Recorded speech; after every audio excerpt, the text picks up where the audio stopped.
Pepe is a great friend of all of ours, I think, in the room. Tremendous. And we appreciate you being here. Great to have you. Thank you. Mr. President, honored. That's great. Both of you. Thank you very much. So go ahead, please. Thank you, Mr. President. Mr. President, you've said that Iran does want to make a deal. Now, into the third week of this bombing campaign, what would that deal look like? What are the ask that you're making of the government? They want to make a deal. They're talking to our people.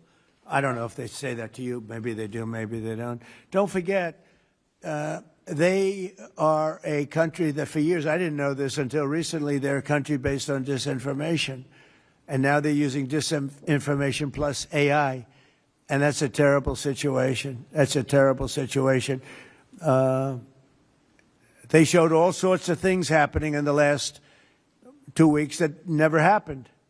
Between their kamikaze boats that don't exist, between blowing up the aircraft carrier, one of the great ships in the world, the Abraham Lincoln, on fire.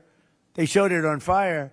I called the general. I said, General, what's with the Abraham Lincoln? It looks like it's burning down. No, it's not burning down.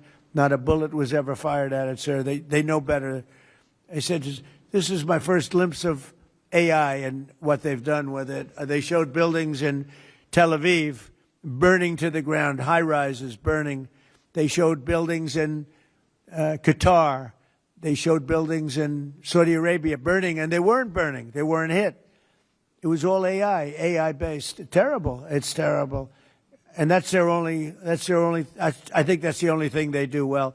They're negotiating, and we always talk. When, somebody said, well, would you talk? Why would you even talk to them? I talk to everybody because sometimes good things come out of it. But I don't know if they're ready yet. They're taking a pounding.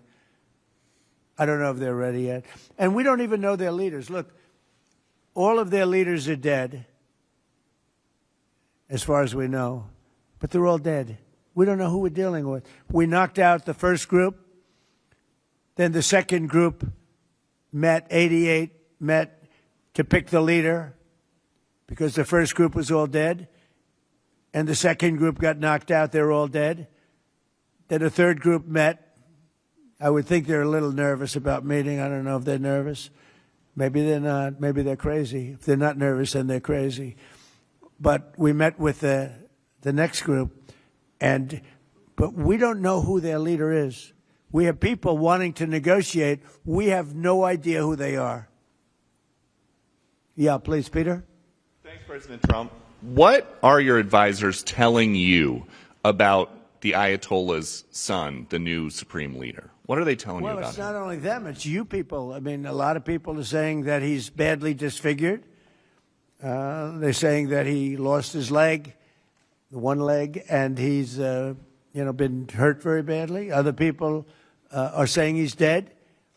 Nobody's saying he's 100% healthy. And he hasn't spoken because the Ayatollah would sit and he'd spew hate from a form of a throne. Not as nice as a throne. I like the English throne much better. But it was a fancy chair. But he'd spew hate from his chair. But you'd see him a lot, right? This one we haven't seen at all. So that could be for a lot of different reasons. We don't know, Peter, if he's dead or not. And now that you've announced... I will say this, nobody's seen him, which is unusual.